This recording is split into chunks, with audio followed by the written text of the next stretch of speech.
Well, hello, folks. I'm L.A. Little, and this is your daily NeoTA wrap, where we take a look at these markets and we do it from a neoclassical perspective each time, asking ourselves what happened today and what does it tell us about the coming ones. Do the show 4 times a week, every Monday through Thursday, broadcast at or before 10 o'clock Eastern Time, archived on YouTube. It's under channel L.A. Little.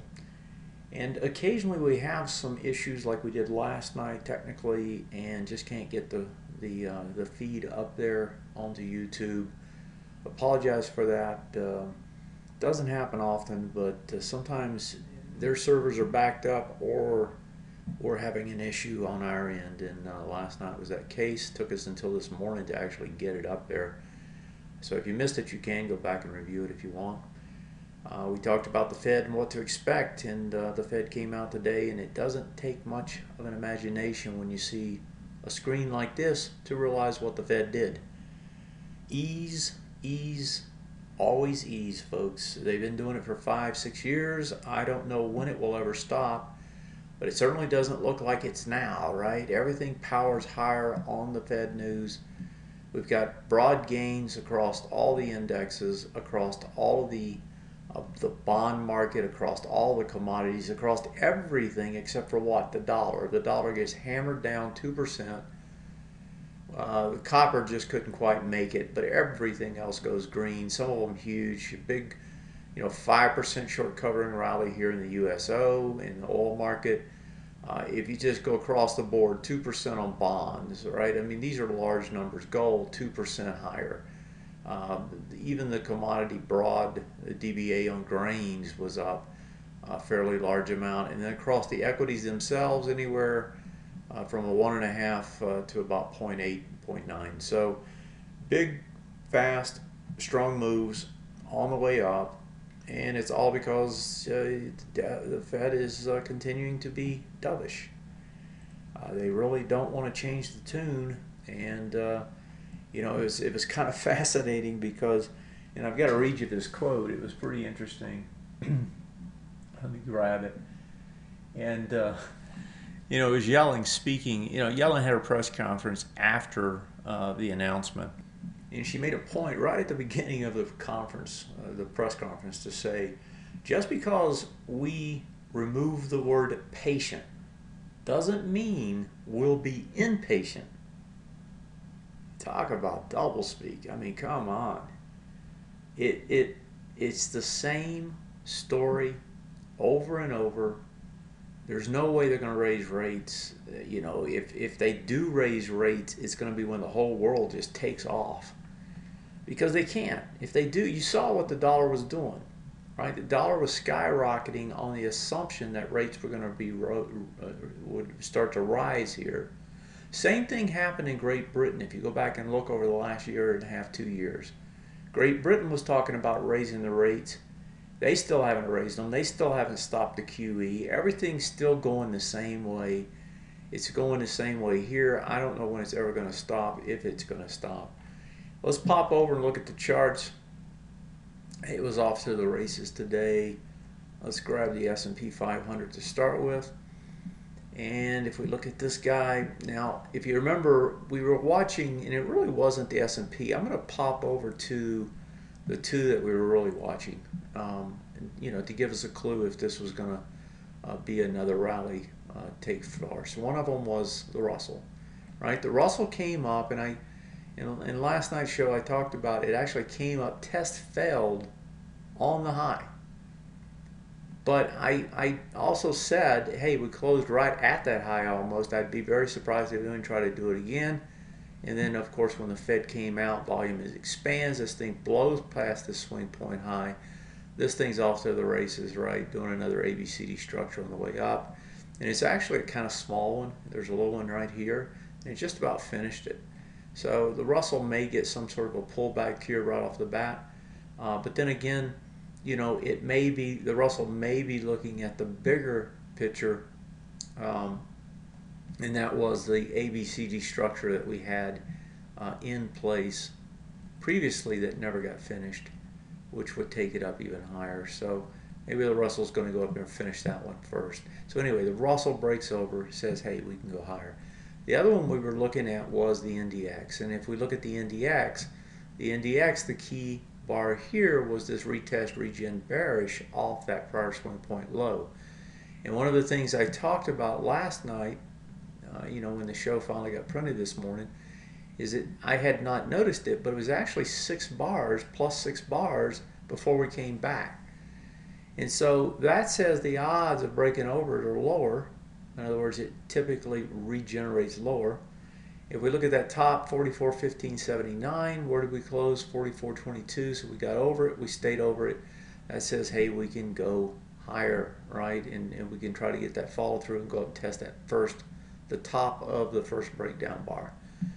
If we go over and look at the NASDAQ, the composite itself, now last night it had gotten over the bearish retest regen, and it was the only one telling us that this thing looked like it wanted to go higher. Everything else was mixed signals. So it was just over it, and then of course today it just blows right past it.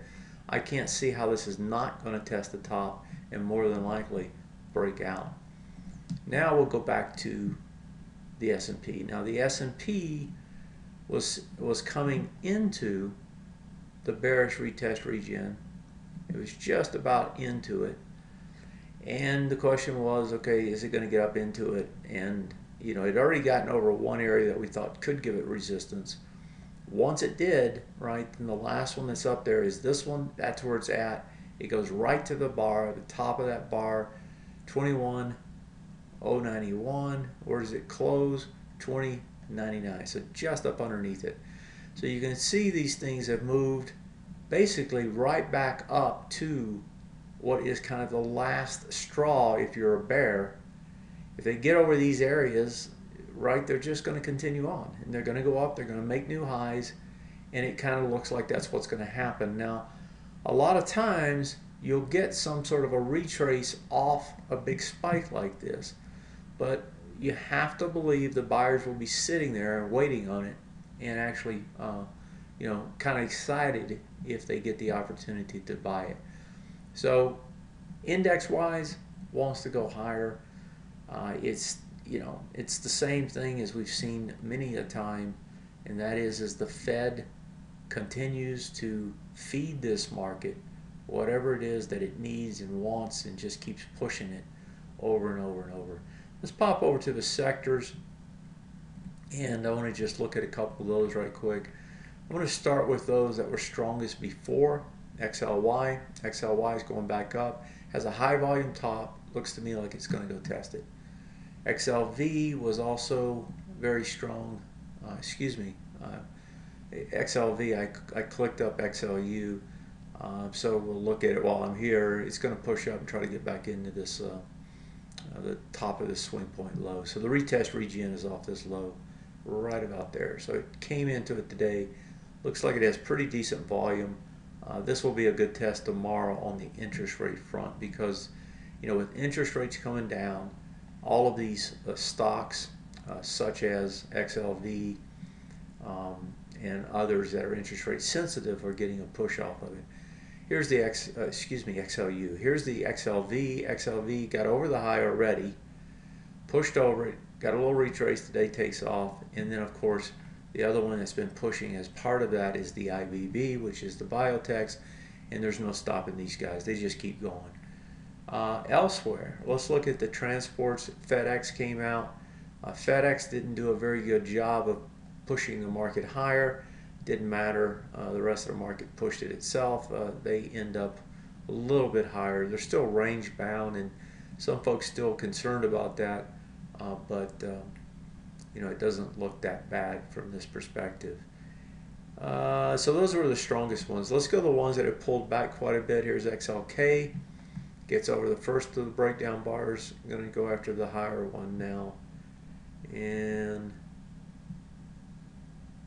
that's coming into the swing point low. So there's a bearish retest regen here. And so it comes right up into it. It's going to test it. Got decent volume like everything else today, so I wouldn't be surprised if this goes right back up and tests the top again before this is over.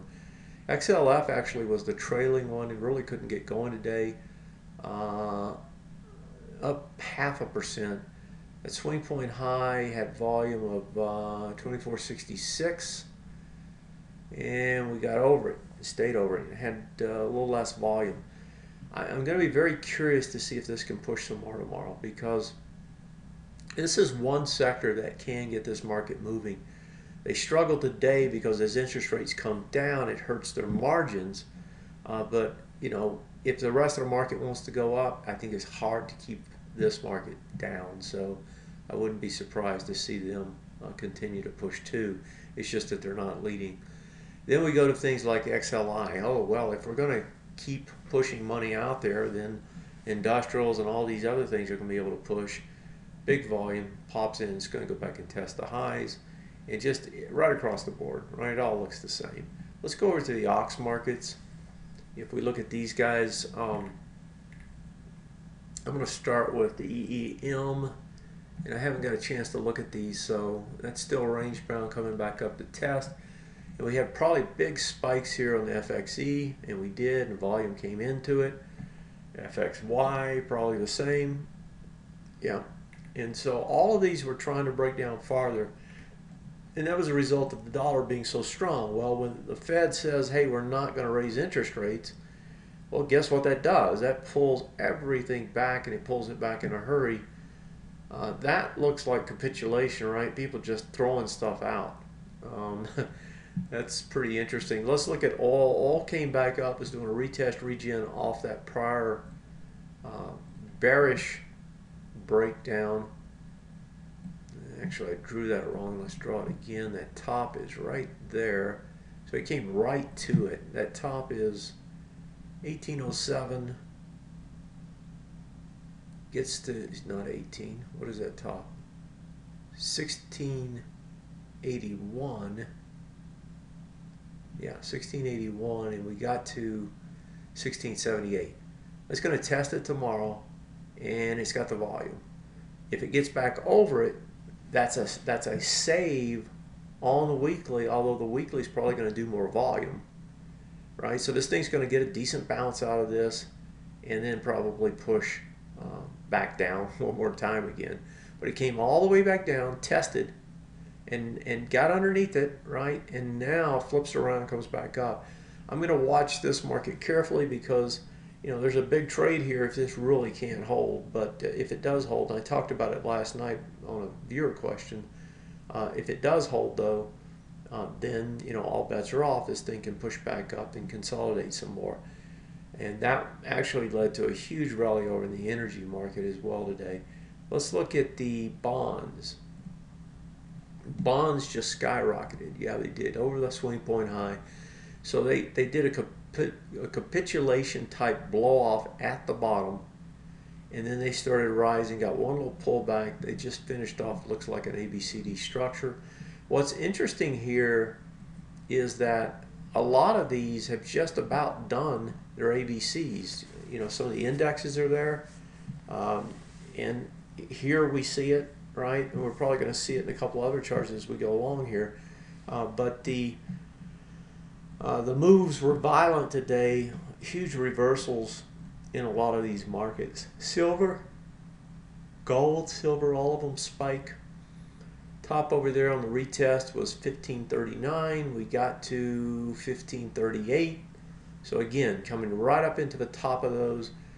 The next couple days is really going to tell on whether this is a knee-jerk that gets unwound very quickly, or whether these markets actually can sustain some sort of a push, and as a result of that, actually turn their trends back to the sideways on the short term and do saves on the longer term. So let me look at the gold market. Gold. Okay, so that retest. The bottom is 1232, and we're into it, and we have the volume. So this one's going to try to push up a little bit higher and test. Silver is the one that will tell us first because it's got more juice.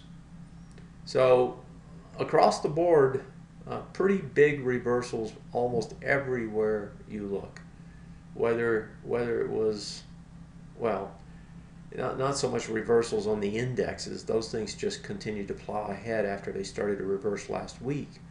But in terms of bonds, in terms of a dollar, in terms of foreign currencies, in terms of gold, silver, commodities in general, oil, all of them, right? Big, fast reversals.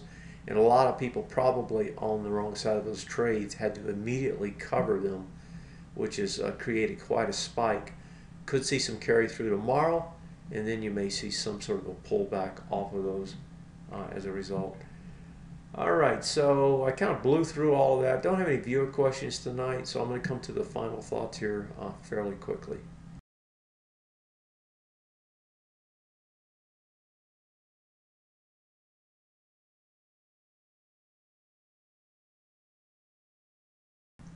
So if we think about what happened today and in general this week, we've set up structures to run higher again. So if I look at, for example, the Russell, the Russell on an ABCD structure now has, a pretty good move in front of it if it wants to make the run.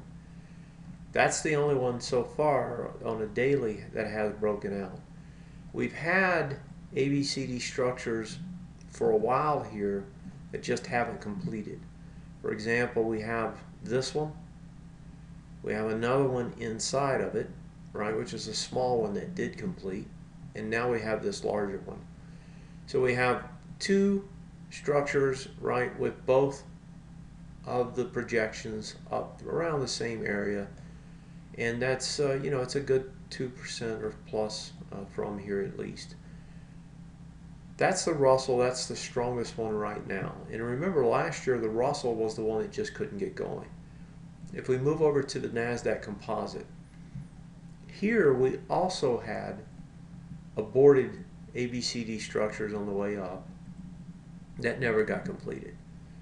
Now we have the potential for another one to set up here if we get over these highs this week to take it up to almost the exact same price point.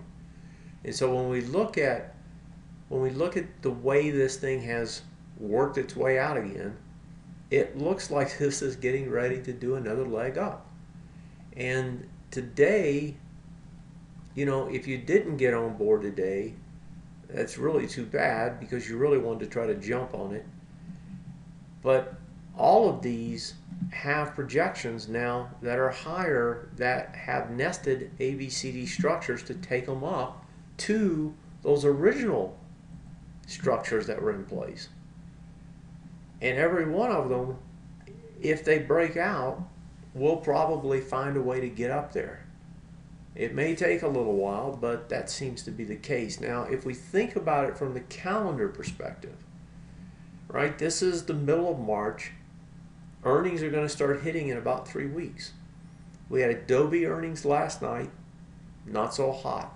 If we look at Adobe, it got bailed out by the market today, but you can see this traded down, not up on the day, ended up down, what, about 1%, 3.5%. Now, mind you, it's had a good run, but, Adobe warns and doesn't do so well. Another one that came out today was FedEx.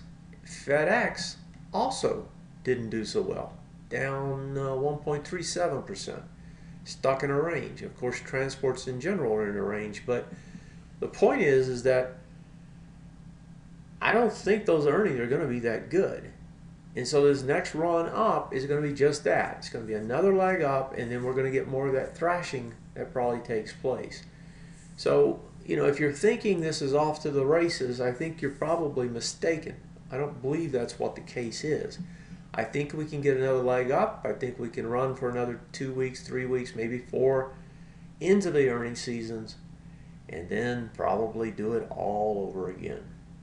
I'm LA. That is, and it was, your daily NeoTA wrap. Have yourself a great night, and I'll see you next time.